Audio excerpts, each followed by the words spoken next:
उस जीवों में श्री भगवान की स्थापना की है, जिनका अल्प काल में सिद्ध फला प्राप्त होने वाला है।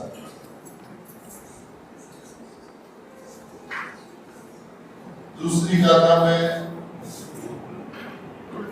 समय सार किसे कहते हैं? समय नाम पदार्थ और सार नाम पदार्थ में भी सार हो।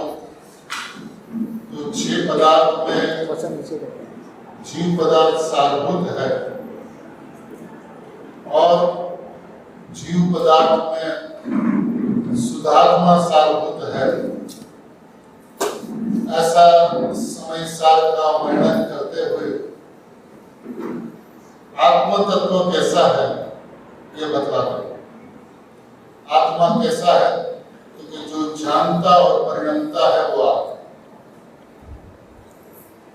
जगत के 6 द्रव्य परिणमते तो हैं, लेकिन जानना सिर्फ जीव में होता है। ये जीव की विशेषता है। तो जानता हुआ परिणमता उसे आत्मा कहा। और इस आत्मा की परिभाषा में एक अद्भुत बात आचार्य भगवान ने क्या कही?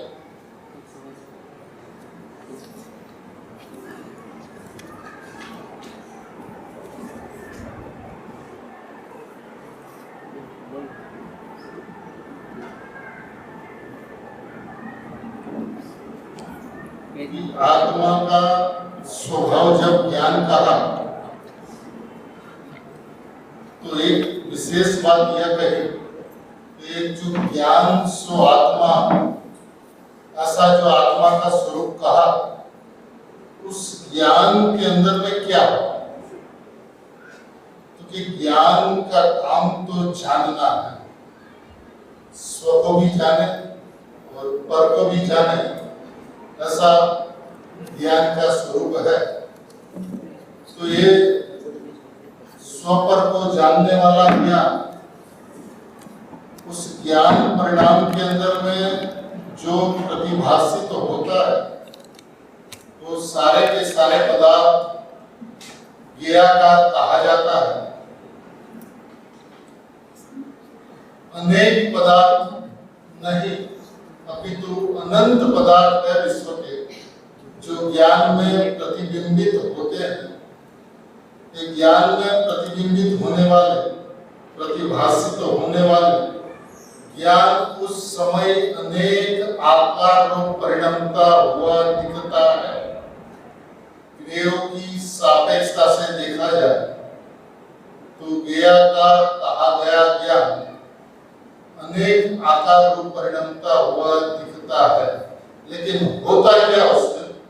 तो आचार्य भगवान इस दूसरी गाथा के टीका के अंदर में बात कहते हैं, अपने और परद्रव्यों के आकार को प्रकाशित करने की सामर्थ्य होने से, अपने और परद्रव्यों के आकार को प्रकाशित करने की सामर्थ्य होने से, जिसने समस्त रूप को प्रकाशने वाली अपने को और पर को आकारों के प्रकाशित करने की सामर्थ्य होने से, उन्हें ज्ञान के साथ जिसमें अपना भी प्रकाशन होता है और परद्रव्यों का भी प्रकाशन होता है, ऐसा ज्ञान का सामर्थ्य है। तब इसमें जिसने समस्त रूप को, उन्हें स्व और पर समस्त रूप को प्रकाशने वाली क्या प्राप्त किया है? एक रूपता प्राप्त की है। अनेक आकार रूप परिणमता हुआ ज्ञान प्राप्त करता है एक रूपता को, अनेक रूपता को प्राप्त नहीं होता। एक ज्ञान की समृद्धि ऐसी है, एक ज्ञान का वैभव ऐसा है, एक ज्ञान का सामर्थ्य ऐसा है, एक ज्ञान की समुद्रमय स्थिति ऐसी है कि स्व और पर के आकार को प्रकाशने के सामर्थ्य होते हुए भी, अनेक आकारों को प्रकाशते हुए भी वो एक पने को प्राप्त होता है। ज्ञान अनेक आकार रूप परिणमता कहा जाता है कि स्व स्व को भी प्रकाशता है और पर को भी प्रकाशता है। तो पर तो अनंत है और स्व भी अनंत गुण वैभवशाली है। अपना जो स्व है वो भी अनंत गुण वैभवशाली है और जो पर है वो भी अनंत पदार्थ है। दोनों का प्रकाशन हुआ ज्ञान। तो समस्त आकारों का प्रकाशन हुआ, समस्त स्वरूपों का प्रतिभास हुआ। इस समस्त आकारों का प्रतिभास होते हुए अनेक आकारों ज्ञान के अंदर में प्रकाशित होते हुए भी ज्ञान में हुआ क्या? ज्ञान एकाकार रहा। ज्ञेयाकार ज्ञेय की सापेक्षता में कहा गया, लेकिन ज्ञेय रूप हुआ नहीं। ज्ञान ज्ञानाकार रहा। जैसे दृष्टांत के तौर पे देखे तो क्या दर्पण के सामने 100 पदार्थ हो तो 100 पदार्थ के जैसे आकार है ऐसे आकार दर्पण में प्रतिभाषित होते हैं। अब वो 100 आकार दर्पण में प्रतिभाषित होते हुए भी तो दर्पण दर्पणाकार रहता है, 100 आकार रूप नहीं होता। उस तरह से ज्ञान एकाकार रूप रहता है, अनेक आकार रूप नहीं होता, ज्ञेयाकार नहीं होता। क्यों नहीं होता? क्योंकि ज्ञेयों के अंदर में प्रमेयत्व धर्म है, ज्ञेयत्व धर्म है और भगवान आत्मा में ज्ञेय की सापेक्षता बिना निरपेक्ष बने ज्ञान स्वभाव जो है, स्वच्छ स्वभाव जो है, निर्मल स्वभाव जो है, वो ज्ञेयों की सापेक्षता बिना सारा लोक उसके अंदर में प्रकाशित होते हुए भी अनेक पने को प्राप्त नहीं होता, एक पने को ही प्राप्त रहता है। तो उसका मतलब यह हुआ कि ज्ञान ज्ञेयाकार नहीं होता। ज्ञान तो अपने आकार रूप रहता है, ज्ञानाकार रूप रहता है। देखिए एक ज्ञान का वैभव है, तो ये दूसरी गाथा है। आत्मा किसे कहते हैं वो आचार्य भगवान बतलाते हैं। 6 पदार्थ में जीव पदार्थ सारभूत है, ये बात बतलाते हैं। और उसके अंदर में आत्मा को पूरा का पूरा तरीका बता दिया कि वो अनेक रूप होने का सामर्थ्य, प्रकाशित करने का सामर्थ्य होने के बावजूद भी ज्ञान अनेक आकार रूप नहीं होता, एकाकार होते हैं। प्रकाशित करने के सामर्थ्य होने से जिसने समस्त रूप को प्रकाशने वाली एक रूपता प्राप्त की है ऐसा है। अर्थात जिसमें अनेक वस्तुओं के आकार प्रतिभाषित होते हैं, ऐसे एक ज्ञान के आकार रूप है।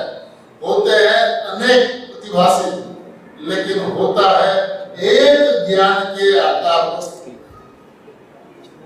आत्मा का वैभव कैसा है? वो अनेक आकार को प्रकाशित होते हुए भी, प्रतिभाषित होते हुए भी एक आकार रूप है। माने ज्ञान ज्ञानाकार रूप है, ज्ञान ज्ञेयाकार रूप नहीं है। माने ज्ञान ने अपना स्वभाव छोड़ा और सही में देखा जाए तो ज्ञानाकार भी नहीं है, ज्ञान है। ज्ञान और ज्ञानाकार ऐसा विभाग ज्ञान में नहीं होता। ज्ञेयों की अपेक्षा से ज्ञानाकार कहा जाता है कि वो ज्ञेयाकार रूप नहीं हुआ, ज्ञानाकार रूप है। लेकिन ज्ञानाकार का मतलब क्या? पानी स्वच्छ है। अब पानी स्वच्छ है तो पानी की स्वच्छता और स्वच्छता ऐसा क्या होता है? कोई विश्व के अंदर में ऐसी लेबोरेटरी जो पानी की जो स्वच्छता, उनका जो स्वभाव है उसका परसेंटेज निकालते थे। तो उसका स्वच्छ तो उनका स्वभाव है, ज्ञान तो उनका स्वभाव ज्ञानाकार नहीं है, ज्ञान है।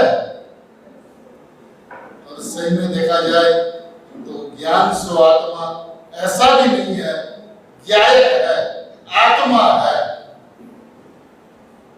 प्रतिपल वो आत्मा है। ये आत्मा अप्रभावित रहता है अनंत पदार्थों से। तूने क्या माना उससे वस्तु व्यवस्था को कोई प्रयोजन नहीं है, कोई मतलब नहीं है। तूने माना कि मैं शरीर हूं तो भले ही माना, लेकिन ज्ञान शरीर रूप होता नहीं है, राग रूप होता नहीं है। सुबह पंडित जी ने कहा कि संवर्धीय रूप होता नहीं है, वो तो जैसा है वैसा रहता है, क्योंकि इनका स्वभाव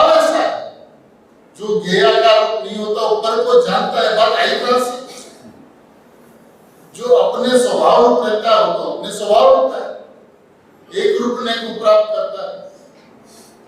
तब इस ज्ञान में प्रतिपल एक उपयोग उत्पन्न होता है, प्रतिपल एक उपयोग उत्पन्न होता है। अपनी सामान्य समझ ऐसी है कि द्रव्य सामान्य और पर्याय विशेष, ये सामान्य विशेषात्मक वस्तु है, ये समझ बिल्कुल सही। लेकिन थोड़ा गहरा यदि उतरा जाए इसके अंदर में, तो गहराई क्या है? ये जो उपयोग है, वो उपयोग जो उत्पन्न होता है, उत्पाद व्यय वाला उपयोग, उनका एक सामान्य स्वभाव, उत्पाद व्यय वाला उपयोग, उसका एक सामान्य स्वभाव। सामान्य स्वभाव क्या है? तो कि उसके अंदर में सदा ज्ञाय के जानने में आता है, क्योंकि वो ज्ञान जो है वो ज्ञाय का है। ज्ञान किसका है? आत्मा का है, ज्ञाय का है। तो वो ज्ञान ज्ञाय का होने से उस ज्ञान में सदा काल ज्ञाय के जानने में आता है।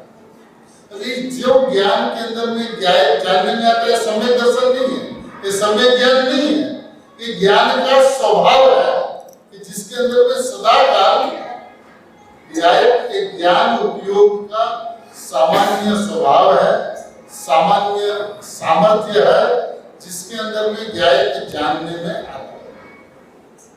और उसी वक्त उस ज्ञान के अंदर में जो रागादि भाव हुए वो भी प्रतिभाषित होते हैं।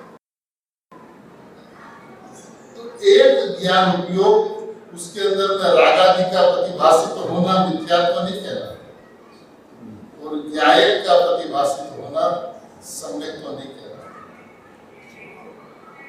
ज्ञान स्वभाव के अंदर में स्व और पर ज्यों का त्यों, जैसा का तैसा ज्ञान के अंदर में प्रतिबिंबित होता है, प्रतिभाषित होता है। ये ज्ञान का स्वभाव है। तो उसका मतलब ये हुआ, प्रत्येक क्षण उत्पन्न होने वाले ज्ञान उपयोग में भगवान आत्मा आबाल गोपाल सभी को सदा काल जानने में आता है। इनका सामर्थ्य रूप परिणाम है। ये सम्यक दर्शन नहीं है, ये सम्यक ज्ञान नहीं है, और जगत जानने में आता है, और मिथ्या दर्शन नहीं है, मिथ्या ज्ञान नहीं है। अब उसके बाद समय भेद बिना जहां उसका लक्ष्य हो, स्व का लक्ष्य हो, तो विशेषात्मक परिणमता हुआ वो सम्यक ज्ञान कहलाता है। और पर में आत्म हो तो विशेष रूप परिणमता हुआ ज्ञान, इंद्रिय ज्ञान रूप परिणमित होता हुआ मिथ्यात्व कहलाता है। इसका अद्भुत अलौकिक व्यवस्था अंतरंग प्रेम। देखिए दूसरी बात, इसके अंदर आत्मा एक रूपना को प्राप्त है, एक रूपना को ज्ञान प्राप्त है। आप मानो कि मेरा ज्ञान पर को जानता हुआ, रागी होता हुआ, तो ज्ञान एक रूपने को प्राप्त है। आप जानो जो, तो दो रूपने को प्राप्त नहीं होता, तो अनेक रूपने को तो प्राप्त था। उस ज्ञान के अंदर में स्व और पर ऐसा विभाग नहीं होता।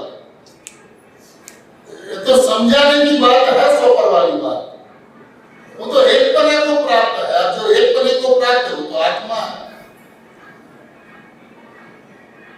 एक बात, अब थोड़ा सा आगे चले तीसरी गाथा में, तो स्व समय और पर समय की बात करने के बाद में आचार्य भगवान लोक सर्वत्र सुंदर है इसकी बात है। छठी कथा में चले तो अनादिकाल से तुझे जिस चीज का परिचय है, आप भोग बंधन की कथा, उसकी बात करते हैं। पांचवी कथा में चले तो अपने प्रचुर स्व संवेदन के अंदर में डूबे हुए आचार्य भगवान कहता है कि मेरे गुरु पर्यंत हमें जो उपदेश मिला है वो हमने आत्मा अनुभव से प्रत्यक्ष किया है, आप भी अपने अनुभव से उसको प्रत्यक्ष करना, ऐसा आदेश देते हैं। और जहाँ छठी गाथा यानी समय साल की पहली गाथा, दूसरी गाथा के अंदर में आत्मा कैसा है ये बतलाया, और छठी गाथा के अंदर में शुद्धात्मा कैसा है। शुद्धात्मा यानी ध्येय स्वरूप भगवान आत्मा कैसा है वो बतलाते हुए सदा अनादि अनंत एक रूप, जिसका उत्पाद नहीं होता, जिसका व्यय नहीं होता, जो जागती ज्योत प्रभु है, उसका स्वरूप बतलाते हुए स्वयं सिद्ध प्रभु को बतलाते हुए, अनादि अनंत एक रूप वस्तु को बतलाते हुए, परिपूर्ण ज्ञान आत्मा को बतलाते हुए, शुद्धात्मा कैसा है बतलाते हुए यह कहते हैं कि जहाँ ऐसा ज्ञान हुआ तो ज्ञाकार ज्ञान ज्ञानाकार है, ज्ञाकार नहीं है। वो ज्ञानाकार ज्ञान ज्ञानाकार नहीं है, ज्ञान है, ज्ञान नहीं, ज्ञायक है। और मैं ज्ञायक हूं ऐसे होते ही आत्मा के अंदर ऐसा ध्येय पूर्वक ध्येय का पाठ बदला है। छठवीं गाथा में, सातवीं गाथा में आया तो जहां तो आत्मा की अनुभूति हो गई, ध्येय पूर्वक ये लक्ष्य में आया तो आत्मा की अनुभूति हो गई। अब उसको प्रचुर स्वसंवेदन कैसे हो? तो क्या आत्मा में ज्ञान नहीं, दर्शन नहीं, चारित्र नहीं, ऐसे गुण भेद के विकल्प को भी मिटा दिया। 11वीं गाथा में चले तो चारों प्रकार के व्यवहार अवतार है, वाक्य का सद्भूत और असद्भूत, उपचरित और अनुपचरित, चारों प्रकार के व्यवहार असत्यात है, अवतार है, झूठे हैं, ऐसा कहकर अनादि काल का व्यवहार का पक्ष छुड़ा है। 13वीं गाथा पे चले तो होने योग्य होता है और भगवान आत्मा जानने में आता है, ये बात है। 14-15वीं गाथा में चले तो अबद्ध स्पष्ट अनन्य अविशेष असंयुक्त आत्मा को बतला है। 17-18वीं गाथा के अंदर में आबाल गोपाल सभी को सदाकार भगवान आत्मा अनुभव में आ रहा, ऐसा विधान बतला है। और वहां से भी यदि कोई छूट गया, ये तो 6वीं गाथा में अनुभूति हो जाए ऐसी बात बतलाई, लेकिन फिर भी कोई छूट गया और इंद्रिय ज्ञान में फंसा तो 31वीं गाथा के अंदर में द्रव्येंद्रिय भावेंद्रियों के सारे विषय जड़ परिणाम है, उज्जवल के परिणाम है। तो यहाँ पे भी कोई छूट गया तो 38 गाथा पहुंचते पहुंचते अनुभव हो ही जाता। ऐसी अद्भुत बात, ऐसी अलौकिक बात इस 38वीं गाथा में आचार्य भगवान कहते हैं। अब इस रीति से दर्शन ज्ञान चारित्र स्वरूप परिणत हुआ आत्मा का स्वरूप का जो संवेदन होता है, संचेतन होता है, वो कैसा होता है, यह कहते हुए आचार्य भगवान इस कथन को समेटते हैं। जिसको दर्शन ज्ञान चारित्र स्वरूप परिणत आत्मा, दर्शन ज्ञान चारित्र से परिणत हो गया था, अनादि का ज्ञान मदोन्मत्त था, अनादि से मोह में मदोन्मत्त था, पर में एकत्व करता हुआ, पर में अहमपना करता हुआ सुखी था अनादिकाल से, उसको आत्मा की अनुभूति हो गई। कैसे हुई अनुभूति? और अनुभूति हुई तो अनुभूति में क्या हुआ? जो संवेदन हुआ वो किसका संवेदन था? उस संवेदन के अंदर में उसने क्या जाना? ऐसी अद्भुत बात इस 38वीं गाथा के अंदर में माने भगवान आत्मा का लक्ष्य करते हुए सम्यक दर्शन, सम्यक ज्ञान, सम्यक चारित्र प्राप्त हुआ, प्रकट हुआ तो उसको उसका अधिकार मिल गया, जीव को अपना अधिकार प्राप्त हो गया। बस इस गाथा के साथ में जीव अधिकार पूर्ण हो गया। तो क्या कहते हैं? देखिए पहले आचार्य भगवान की बात पढ़ते हैं तो फिर उसके बाद में गुरुदेव श्री क्या कहते हैं उसको भी देखेंगे। टीका है, जे अनादि मोह ज्ञान से उन्मत्तपना के कारण अत्यंत अप्रतिबुद्ध था।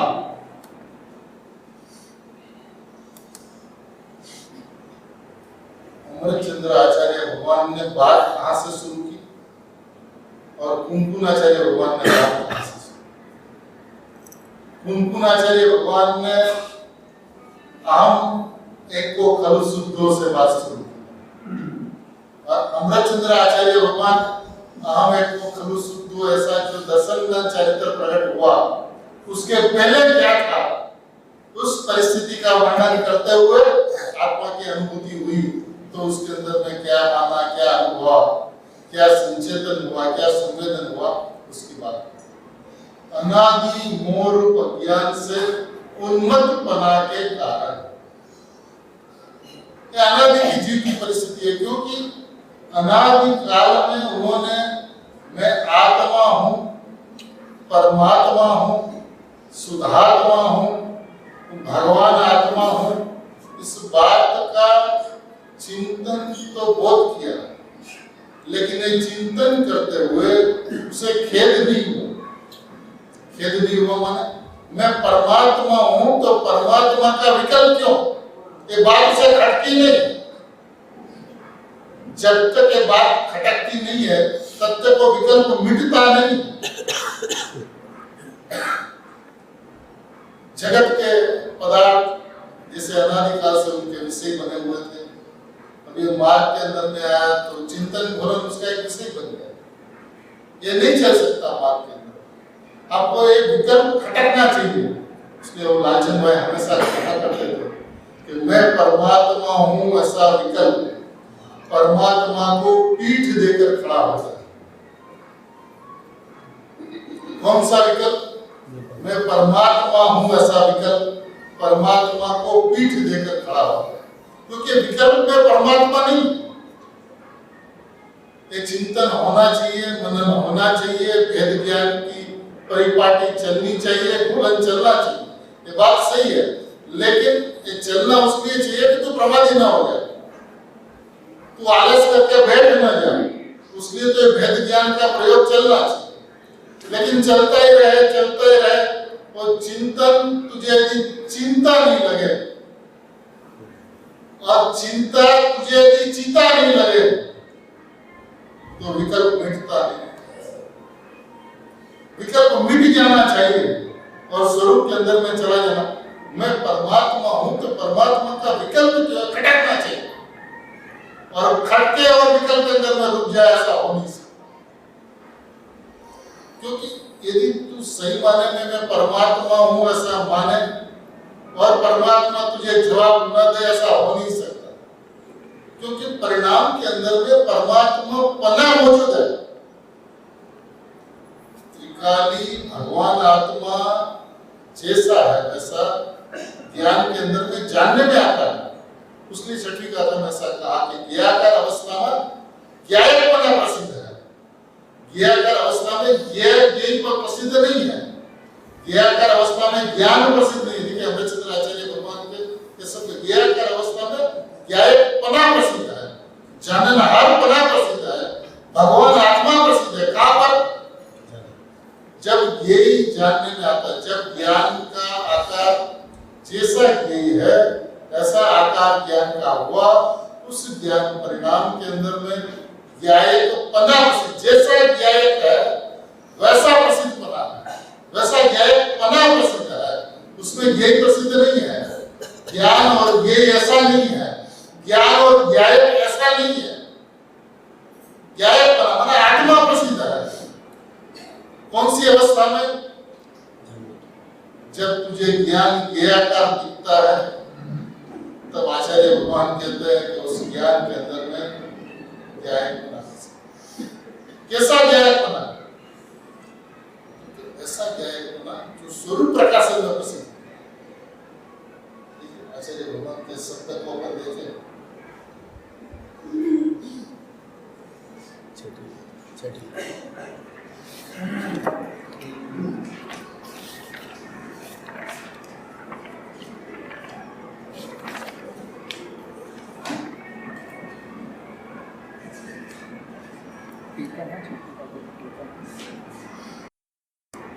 पृष्ठ संख्या है 16।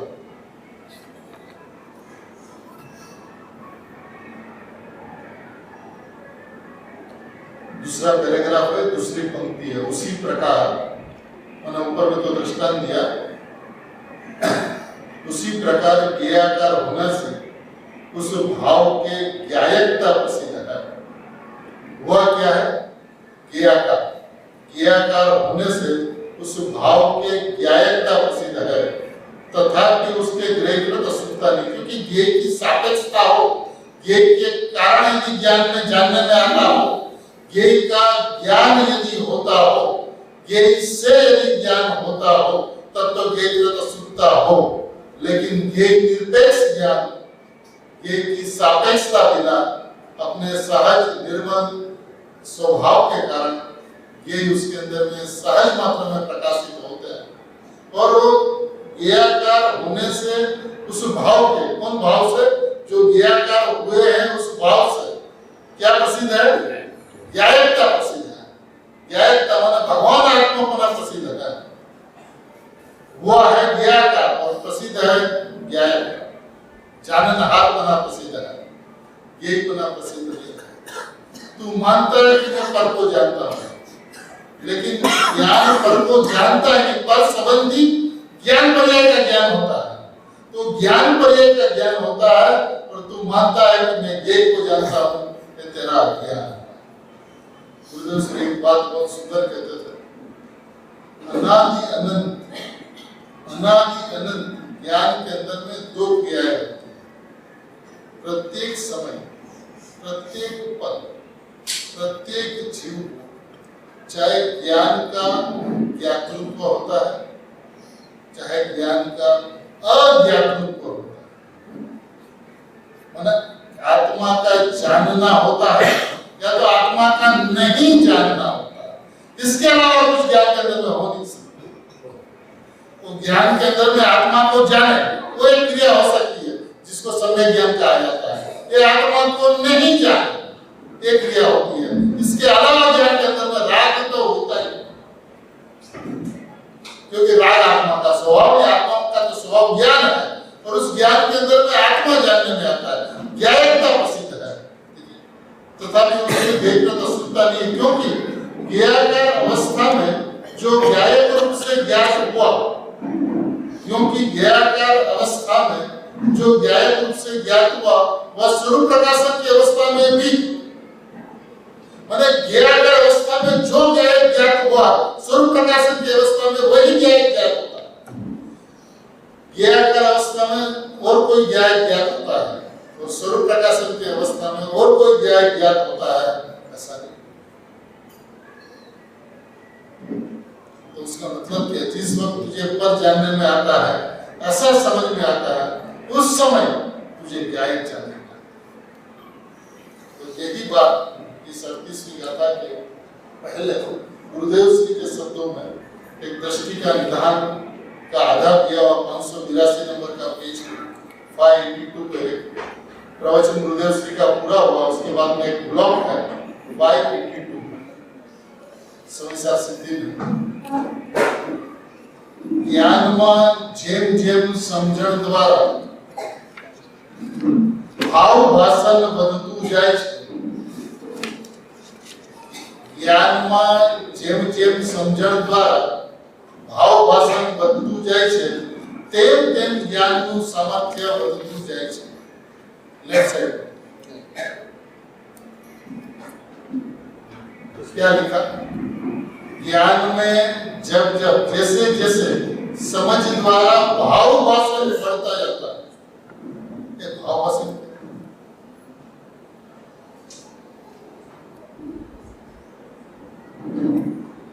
गुरुदेव श्री को एक बार यह प्रश्न पूछा कि सर भाव भाषण का मतलब क्या?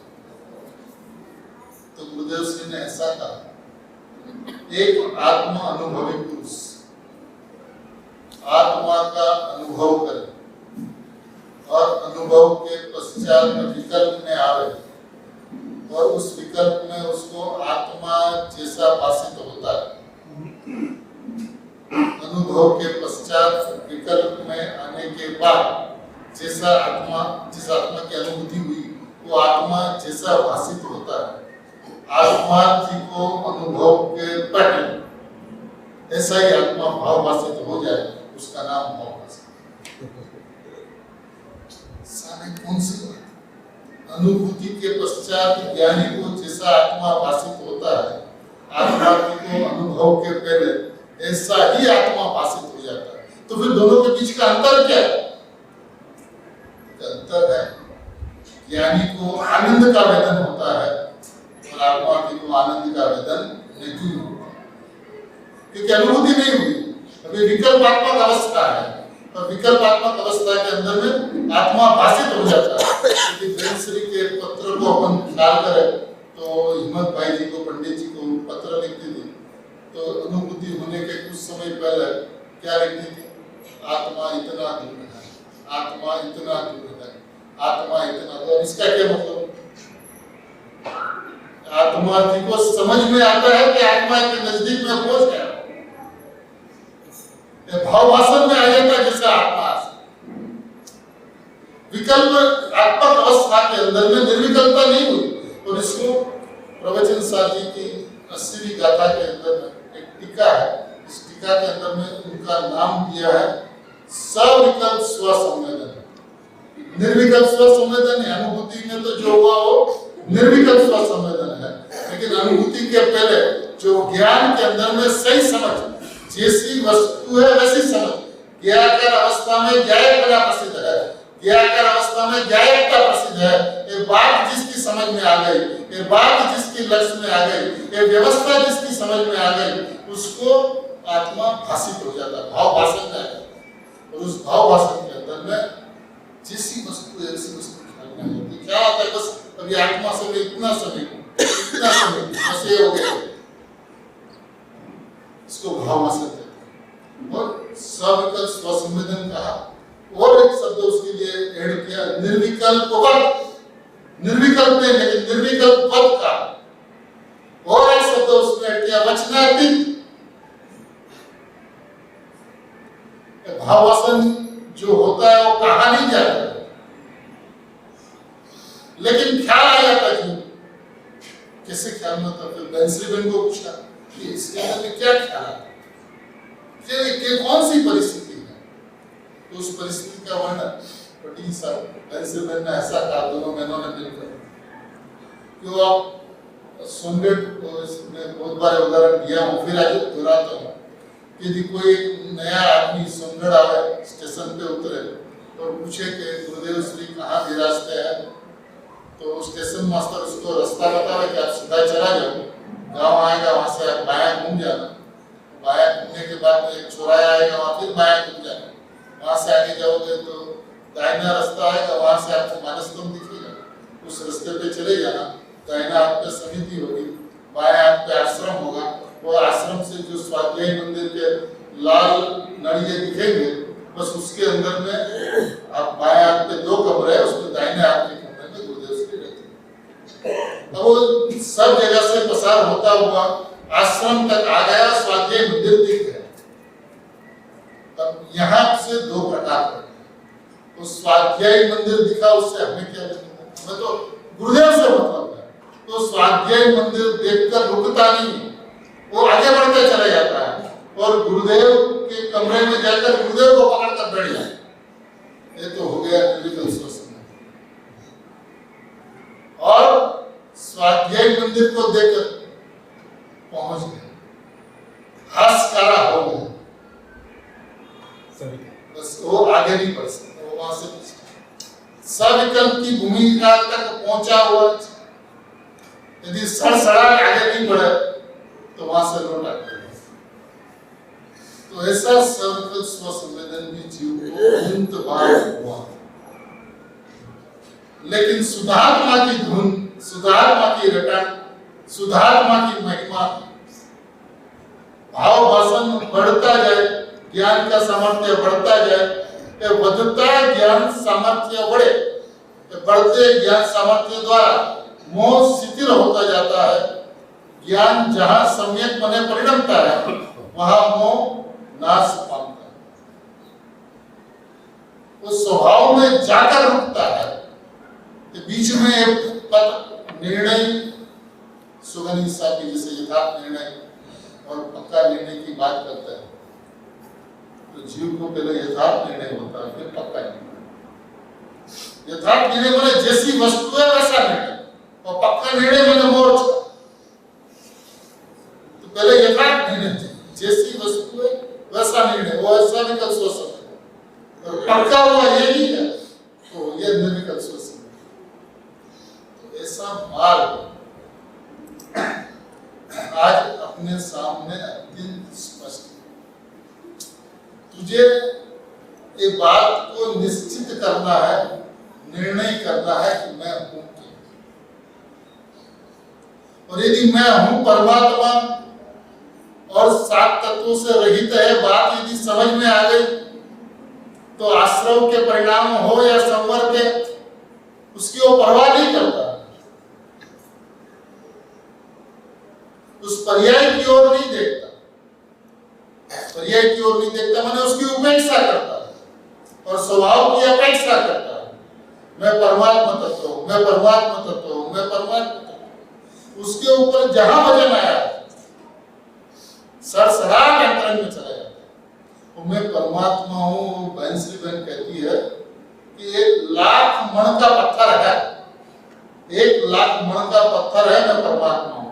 यदि सही जगह पे उस परमात्मा हूं पत्थर को रख दिया जाए तो शोषण अंदर चला जाए। अभी मैं प्रकाश हूं, उसी तरह से यदि आपको मैं परमात्मा हूं तो कुछ अंतर पड़ने वाला नहीं। तो आपको खाली एक इंद्रिय ज्ञान का विषय रह जाएगा, सहज सम धारणा ज्ञान का विषय रह जाएगा, उससे कुछ सरकने वाली चीज नहीं। ये तो ऐसी महिमा आनी चाहिए कि सारा जगत उसके अंदर में तृणवत लगे। एक भगवान आत्मा के सामने सारा जगत कुछ लगे, तिरस्कार नहीं किसी से, सभी भगवान आत्मा, सभी सिद्ध, चाहे निरोध के जीव हो चाहे सिद्ध को, उसके अंदर में कोई अंतर न दिखे, सब भगवान आत्मा दिखे, किसी की पर्याय न दिखे, किसको भला कहे हो किसको बुरा कहे, न उसके लिए जगत में कुछ अनुकूलता होती है न जगत के अंदर में उसको कुछ प्रतिकूलता होती है। मैं पिंड हूं, वृत्ति नहीं, परिणाम गया और मैं यूं का यूं रह गया। विश्व के अंदर में कोई भी पदार्थ न अनुकूल है न प्रतिकूल। ये दृष्टि जहां हुई,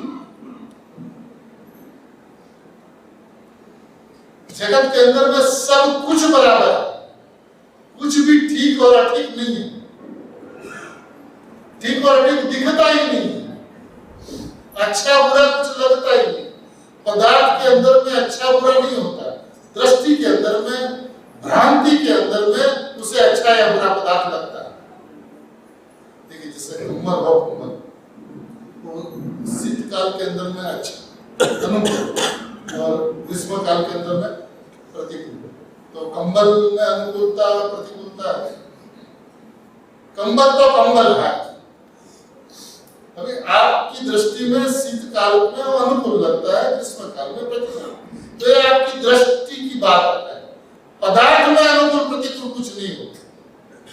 ऐसे जगत के अंदर में अच्छा बुरा कुछ नहीं होता, अच्छा और खराब कुछ नहीं होता। इसलिए आचार्य भगवान कहते हैं कि ज्ञानियों के नजर में शुभ और अशुभ दोनों ही पाप है।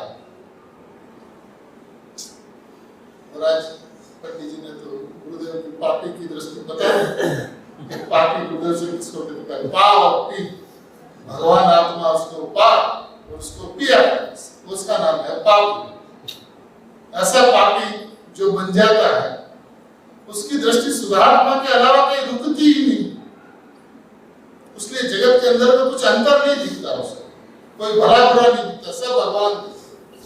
गुरुदेव सिंह के सामने मैंने अपने आंखों से देखा हुआ कि राजकोट से जब पत्र आते थे किसी विरोधी हो तो उसकी प्रथम पंक्ति से लेकर अंतिम पंक्ति तक, माना 8 पेज का हो, टैबलेट हो और 8 पन्ने तक वो गुरुदेव श्री के विरोध में जो तो शब्दों के अंदर मैंने अपने मुंह से बोल नहीं सकते, सज्जन व्यक्ति के मुंह में ऐसे शब्द आ नहीं सकते, ऐसे शब्दों से गालियों देकर पूरा पत्र भरा हुआ रहता था। तो गुरुदेव सिंह ने पत्र संभाल के रखा था। मैंने परिवर्तन के बाद में एक घटना घटी थी और राम जी भाई बोले मैं चलता हूँ कहाँ पे, कोर्ट में केस करने के। गुरुदेव सिंह के बैठ गए। गुरुदेव कहने की तो ऐसी जाओ भाई क्या पड़ेगा पण भगवान एनी सामो आपराधी ना थोड़ा। देखिए क्या दृष्टिकोण, क्या करुणा। भूला पड़ा, आज भूला उसकी पर्याय के अंदर में आज भूला पड़ा, लेकिन है भगवान। उसको पर्याय दृष्टि से मत दे, तुझे उसने कुछ कहा ही नहीं और मेरे ज्ञान स्वभाव ने अपने स्वभाव को छोड़कर उसको सुना ही नहीं।